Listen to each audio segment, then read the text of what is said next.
اعوذ باللہ من الشیطان الرجیم بسم اللہ الرحمن الرحیم الحمد للہ رب العالمین الرحمن الرحیم مالک یوم الدین ایاک نعبد و ایاک نستعین اہدنا الصراط المستقیم صراط الذین انعمت علیہم غیر المغضوب علیہم ولا الضالین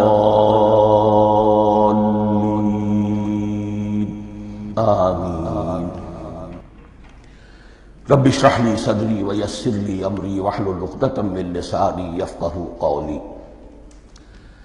اللہم ربنا الہمنا رشدنا واعذنا من شرور انفسنا، اللہم ارنا الحق حقا وارزقنا اتباعہ وارنا الباطل باطلا وارزقنا اجتنابہ۔ اللہم ربنا یسر لنا امورنا کلہا واتمم لنا بالخیر وتقبل منا فإنک خیر المتقبلین، آمین یا رب العالمین۔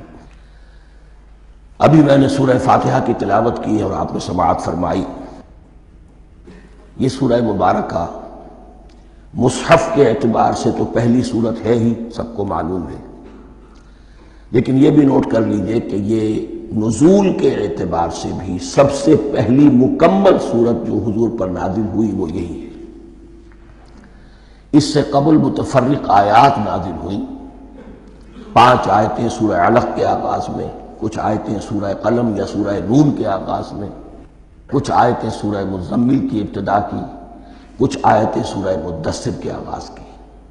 5ویں وحی تقریباً اس پر اجماع ہے کہ یہ سورۃ الفاتحہ کی ہے اور یہ مکمل سورت ہے جو حضور پر نازل ہوئی۔ سورۃ الفاتحہ کے معنی ہوئے افتتاحی سورت، فتح یفتح کے معنی ہے کھولنا، مفتاح کنجی کو کہتے ہیں، چابی کو۔ تو یہ اوپننگ سورہ آف دی قرآن، قرآن حکیم کی افتتاحی صورت۔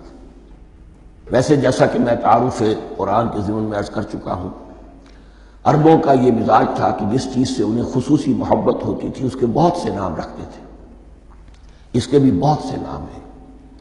سورۃ الفاتحہ سب سے عام ہے، لیکن الکافیہ، الشافیہ، ام القرآن، اساس القرآن، کم سے کم یہ 4 نام تو میں سمجھتا ہوں کہ ہر مسلمان کو مزید معلوم ہونے چاہیے، اور بھی بہت سے نام۔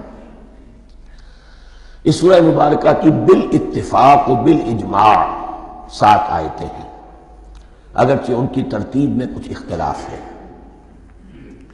ایک رائے یہ ہے، اور یہ رائے امام شافعی کی بھی ہے اور بصرہ کے جو قراء تھے ان کی بھی ہے، کہ آیت بسم اللہ بھی سورہ فاتحہ میں شامل ہے، اس کا جز ہے۔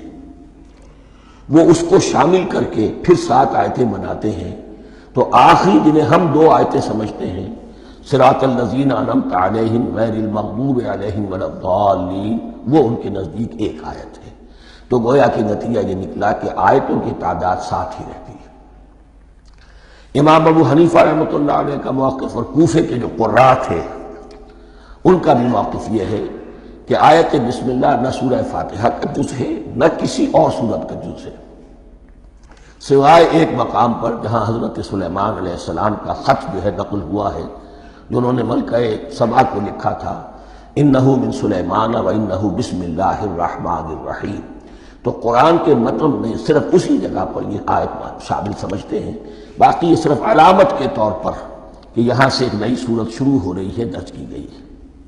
صدق اللہ العظیم۔